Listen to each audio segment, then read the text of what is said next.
Hi and welcome to another episode. We've obviously got the Sinclair ZX Spectrum Next. I've got it hooked up through HDMI and I've got the fancy little power switch that I pointed out in the first episode of this series for the Spectrum Next. Keep checking there in the description for different things that I'll add in that I know for sure work because I've personally tested them. If there's other things that you personally know, then that's great, but I'm going to be slowly but surely adding to that list as proof of I know it works because I've tested it. So let's zoom down the overhead and turn this thing on. Now before I do turn it on, I want to point out that some people complain that they haven't got a picture out of HDMI or out of SCART, for the RGB or for VGA, and that's because they've not read the manual. Like myself, I still haven't read the manual, but it does say on boot, but if you've in the wrong bit you might miss it. So when you turn it on, keep pressing D if you want HDMI, so D, and if you want VGA, keep pressing V, and if you want RGB, as in for SCART, keep pressing R. So let's do it for D since I have HDMI. Turn it on, keep pressing it. Ignore that green bit there, that's just part of the way that the thing goes. Now if you want 50 Hz, press enter straight away, and if you want 60 Hz, you might have to press N to make sure that you get 60 Hz, but I'm going to press enter on 50 because I'm based in the UK, and it says press space for a menu, but you don't really need to do that on first boot. And then your welcome screen pops up, and there's an awful lot to read. I'm not going to keep going through every single page, but there is a lot to read, so I'll just show you for example of some of the things. And then you can press space, and then there you go. It's up, it's running. Now, what you might want to do before you do anything else is go to Browser, go down to Tools, and then go down to Keyboard Tester and press enter on that, and then follow through on the different things it asks you. So you press True Video 5 times, and then Inverse Video 5 times, and so on and so on. It goes through the whole test. So I'm just going to reset it again. And when you reset, you get straight to here. Now if you really wanted to, you could press D and disable the welcome, but let's not do that right now, because what we need to do is update the operating system and the firmware. And the best way to do that is to turn the Spectrum off,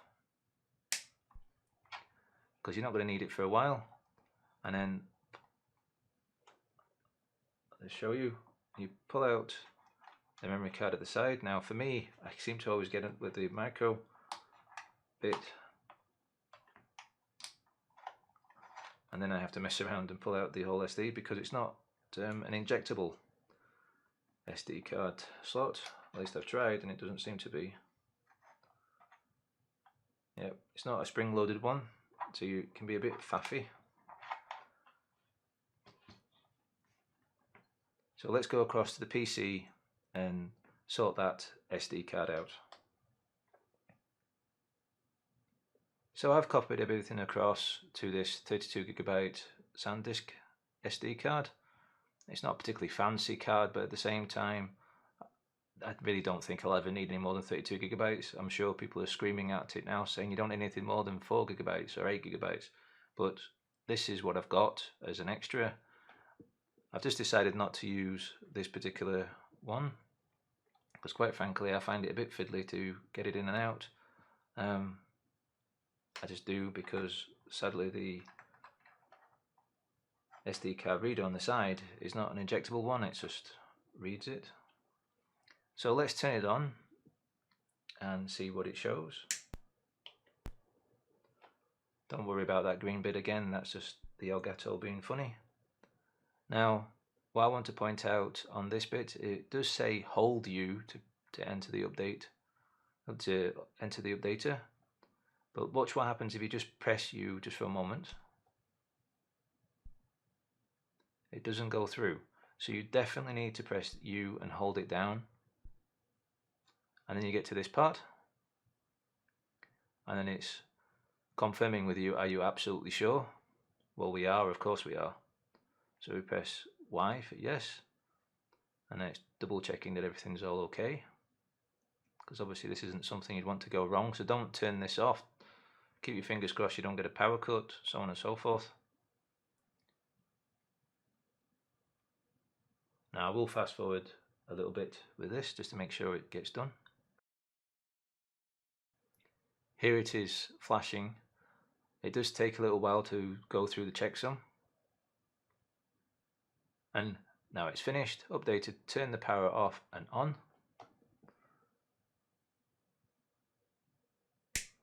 So it's turned off. Just wait for a little minute, or a little few seconds. Turn it back on again.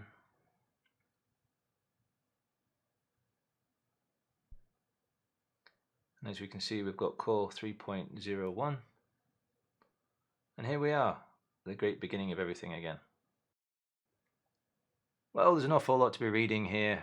There's pages and pages and pages and pages. I'm going through fast because, you know, it's boring unless you actually really own one. Let's press space and get going. Now everything after calculator has been shifted to the next page. We've got tape test there, we've got a couple of cart loaders.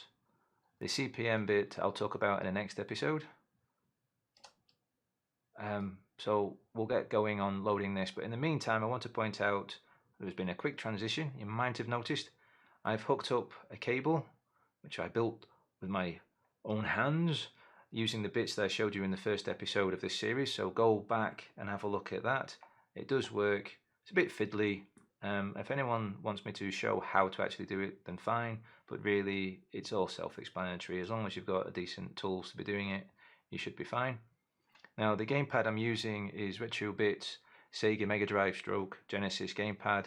It works fine, feels good and everything in the hand, but get this firmware installed, the new firmware installed on the dongle, because it does fix a lot of lag problems that it had before the firmware problem. Basically you could press fire and you could count before it actually jumped, but now it appears to be instant. I'm sure it probably isn't compared to wired. That's a whole different argument, but it's good enough for the SpecDrum games I've been playing around with on here. So let's get going and have a look at the browser. Now one thing I do want to point out is the demos. There's some very interesting things here that show basically what the SpecDrum can do and what the 128 version could do when it's pushed to its limits. And then there's things of what people have been playing around with the SpecDrum Next to show off what it can do. I'm sure the great programmers out there will end up pushing the SpecDrum Next as far as it can go, but even to get going with, there's some very interesting things to be looking at. I'll throw them up in another episode later on as well. And then we've got games. There might be some extras. Yes, there's some extras here that you can do a joystick tester for the Kempston and for your keyboard. And then there's Next and RAM test. You might want to have a look at them as well. And then there's all the other stuff that makes this thing actually work. There's tools, so you can play around with them. But what we want to have a look at right now is games. And there's been some games thrown in from the 128 to 48, and then some other things as well for the ZX81. But then there's the Next, and there's a few demo things here to show off on what can actually get going. But let's have a look at Pogi. Now the problem with the SpecDrum Next at the moment and the current firmware is the Elgato HD60S doesn't like it. No idea why, but you don't get audio. You get a picture, but you don't get audio. So, but let's have a look at this Pogi 2, because I can see an awful lot of people starting off with a HDMI cable, and this happens if you've got OSSC or an Elgato or whatever. It doesn't matter, this happens anyway. Now Pogi,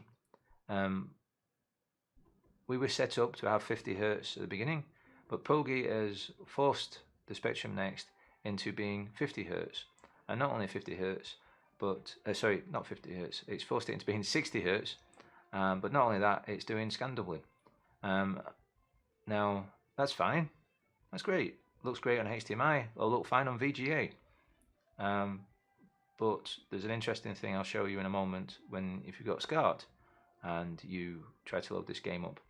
But because it's pushed it to 60 Hz, currently, if all you do is press the reset button, just quickly, you know, not like, oh, I'm touching it, but you know, you just press it like you would think you would need to do. And then we go in, and it turns out though, we haven't lost the 60 Hz. So we press NMI, and we look at settings with the general, and we're still on 60 Hz. That doesn't seem fair.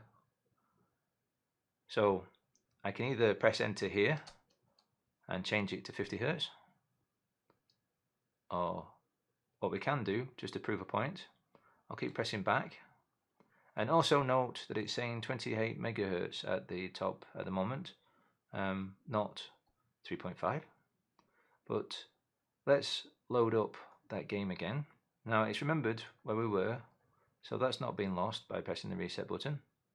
And by the way, when you're sliding up and down in the menu, if it's yellow you can't load it, if it's cyan or the blue, you can have a look. So let's load up the game again. Again, it's forced it to 60 Hz. But this time, if I press the reset button and hold it down, and then let go, it does a complete reset, as if you've flicked the power switch, if you've bought one of these extra cables. So, you know, if you've turned it on, off at the wall, it does a full reset like that. And then you can press space, and you can press NMI, and you can go into settings, you go into general, and there it is at 50 Hz. So I'm not blaming the game, I'm not blaming firmware.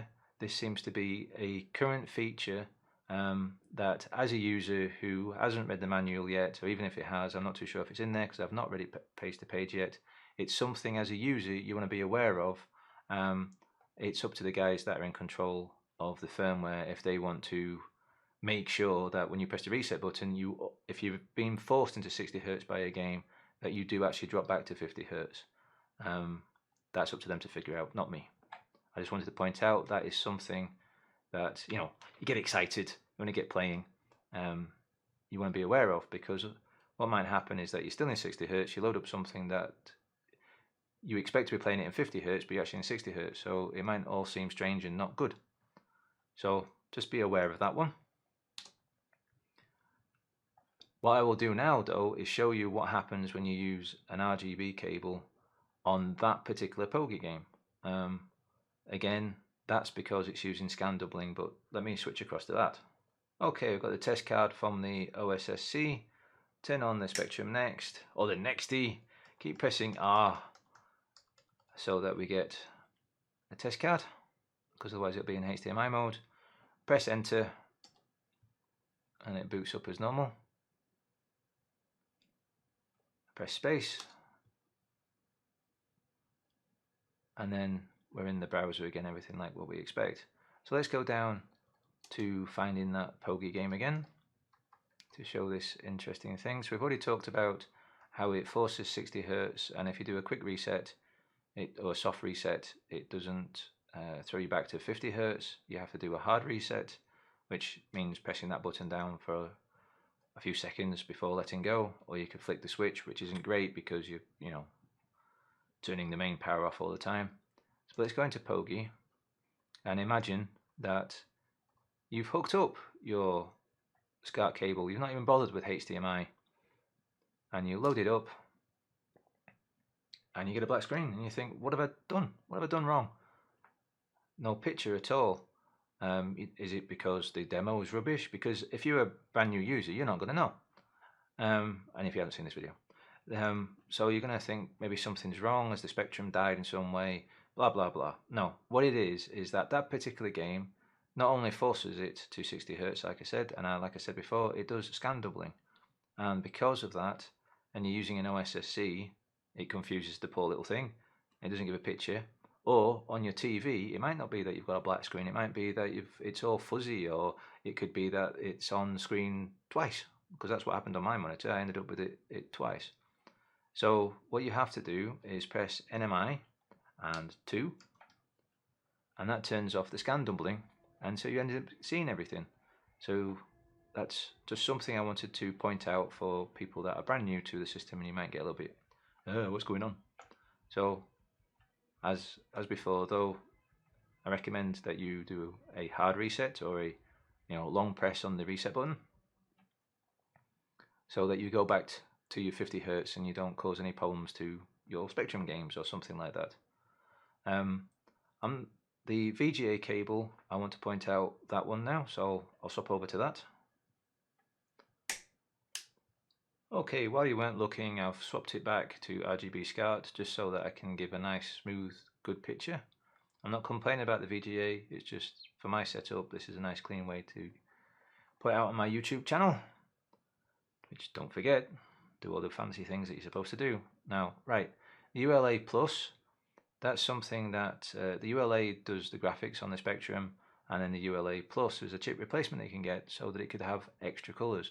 Out of a palette of 256, you still get the 16 colours you can do on screen at once, and you still get colour clash or attribute class, whatever you want to call it. But the point is that you've got more colours to choose from.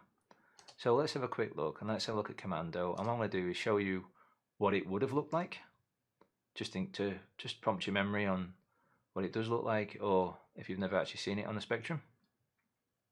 This is just a loading screen that doesn't get changed. So for now, for enhanced colors, I'll say no. And for the rest of it, just to make my life easier, I'll say yes to everything else. And then I press J so that I can select 1 for Kempston, and then I press S to start the game. And look how bright and yellow that is. But we can move around, shoot the bad guys. Oh no, I'm not saying I'm any good at this game, but that's how this game would have looked if you were lucky enough to be allowed to hook up the SpecDrum to your big colour TV on a weekend when you were a kid. Right, so let's reset. Go back into the browser, load up the game again. All the same settings from the very beginning. I've not changed anything to the SpecDrum Next, but it has it. The loading screen looks the same, that's fine. But enhanced colours, yes, we do want enhanced colours.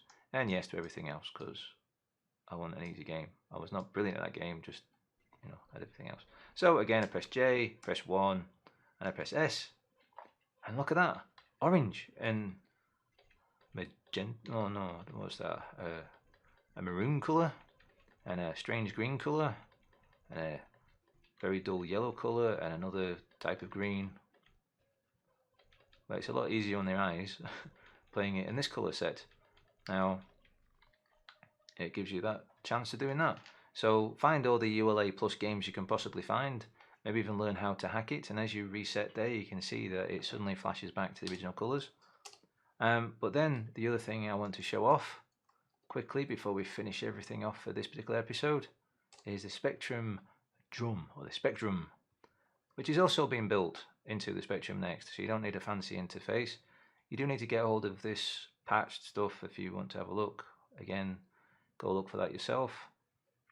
Let's just load up this one, see what it does. And so there we go. Now this was a drum machine that used to stick on the back so you could do drums. Didn't do all the tunes and stuff, it just did drums. So I don't want to get done for music stuffy, so we'll just press C to choose a demo. So I'll press 1, and then I'll get that going, which is D, and then I'll let you listen to that for a little bit. Now what I'm really looking forward to is finding some games that actually used the SpecDrum, because I used to really want one of these as a kid.